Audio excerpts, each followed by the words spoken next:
Hey tubers, me again. Hey, I'm back with this BR550 steel backpack blower.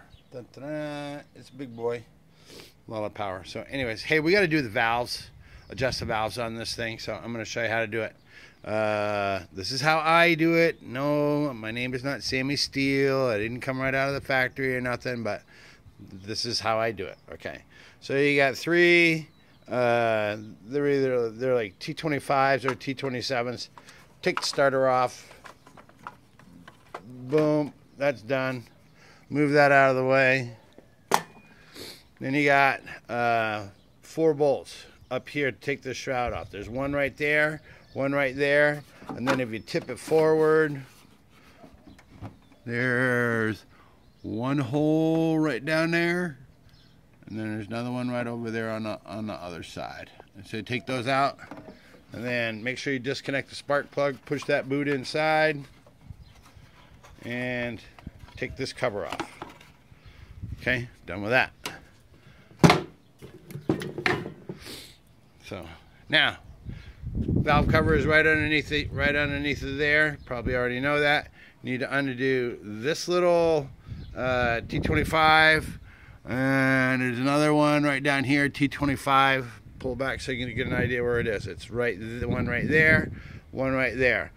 You got to disconnect the coil because this goes over it or down under it. So lift that one off, lift this one off. You can't get them confused. They will not go back.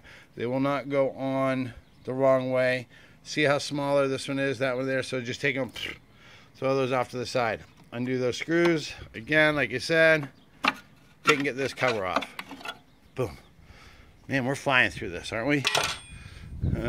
So now up here, there's I think it's going to say T25, T27 again, sitting right up there on top of the valve cover. Pull that screw out of there, lift the valve cover off. Bada bing, bada boom. So now before you can make the adjustments on this thing, is like you want to have it the way that they spec it. So you're going to rotate this around. It's going to be at like top dead center or a little ways past. You want to see some valve movement. See how that one's moving right there? That's the exhaust right there. Then we're going to come over here to intake. Now it's coming up on the compression stroke. Here we are. Do you see this little S right down here? Come on, focus. See that little S right there? That S wants to line up right over here on the edge of the coil. So bring this up slowly. Don't pinch your fingers while you're doing it. Set that S right about like that right there. Okay, so now underneath here, this is what we're checking. These are supposed to be set at between 4 and 6 thousandths. Guess what? I'm going 5 thousandths because I'm not going to cut up another feeler gauge.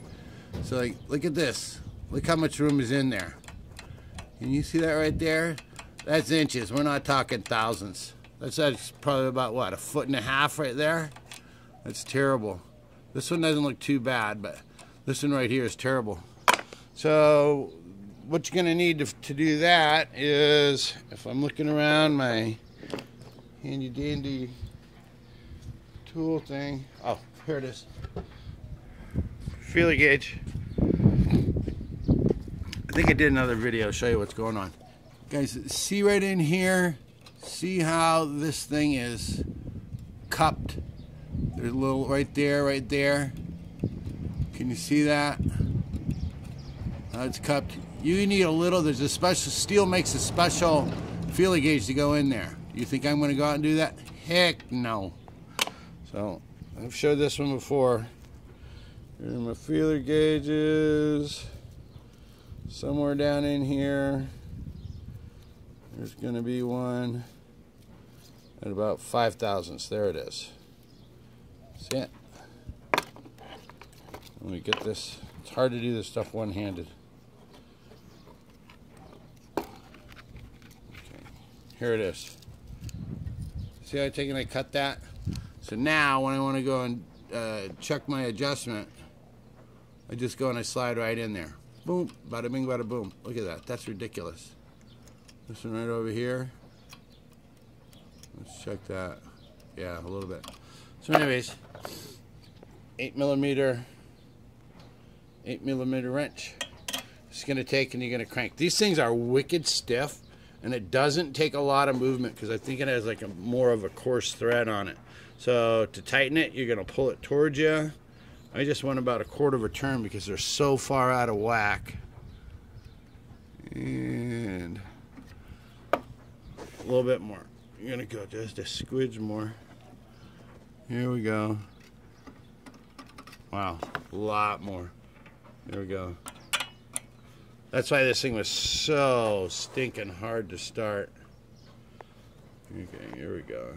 You see me? I'm just in here, sliding in here and checking it. Okay, I'm starting to pick up a little bit of resistance.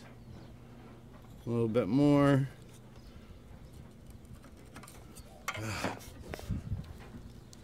God bless it.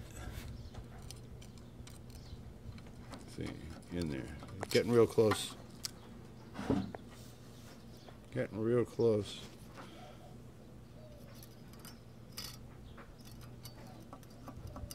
Okay, I can feel it dragging on there. And you got to remember, like, yeah, you know, you could probably force that in there if you wanted to, because it is a spring. So you'd end up just moving it out of the way, moving the spring out of the way. It kind of defeats the purpose of setting that gap. So, anyways, guys, that's just how it's done. You know, I'm going to set this one over here about 5 thousandths. I'm going to do the same thing over here on this one. 5 thousandths. Put it back together. It'll be easier to pull, and it's going to run.